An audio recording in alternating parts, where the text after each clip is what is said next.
अस्सलामु अलैकुम वरहमतुल्लाहि वबरकातुहू।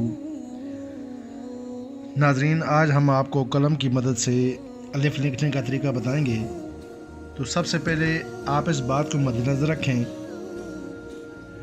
कि ये जो आपको कलम का कट नज़र आ रहा है, इसको अरबी में क़त कहते हैं। अब आपने जितने अल्फाज भी लिखने हैं अलिफ से लेकर ये तक, उन तमाम अल्फाज को आपने क़त की मदद से लिखना है। ये क़त इस ख़ताती का कानून है, यानी जितने अल्फाज भी लिखे जाते हैं उनके अलग-अलग अपने क़त होते हैं, अलिफ, बा, जीम, दाल, रा, इस तरह। तो ये तक ये जितने अल्फाज हैं, आप पहले मरहले में आप इस कलम की मदद से, इन क़तों की मदद से उन अल्फाज को लिखेंगे। तो सबसे पहले आज मैं आपको अलिफ लिखने का तरीका बताता हूँ। तो सबसे पहले आपने इस कलम के मदद से क़त लगाने हैं। तो ये जो आपको कलम की चौड़ाई नज़र आ रही है, आपने यहाँ पर क़त लगाना है। 1, ये 2, ये 3। इस बात को आपने याद रखना है कि ये जो आप क़त लगा रहे हैं, ये क़त भी बराबर हों और इनके दरमियान ये जो फासला है ये भी बराबर हो।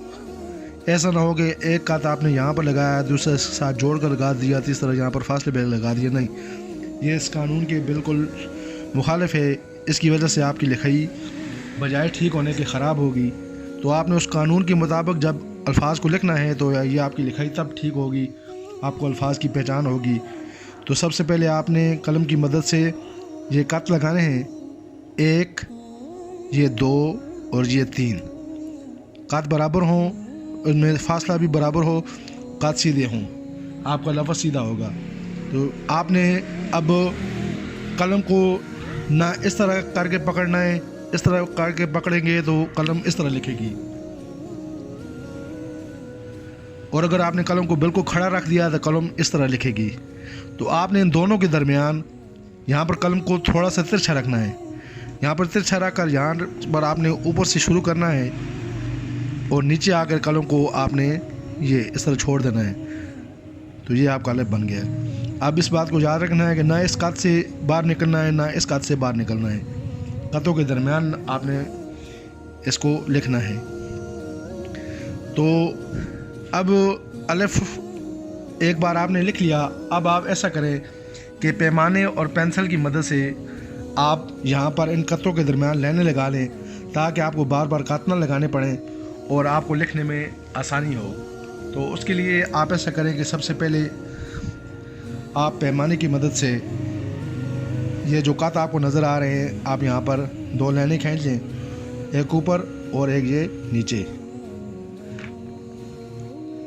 अब आपने इसी तरह जिस तरह आपको बताया है कि कलम को तिरछा रख के आपने यहाँ से लिखना शुरू करना है। ऊपर लाइन से शुरू करना है, नीचे लाइन पे ख़त्म करना है।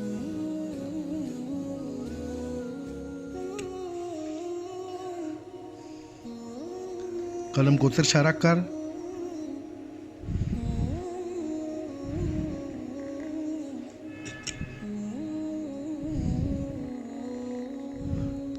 ये इस तरह।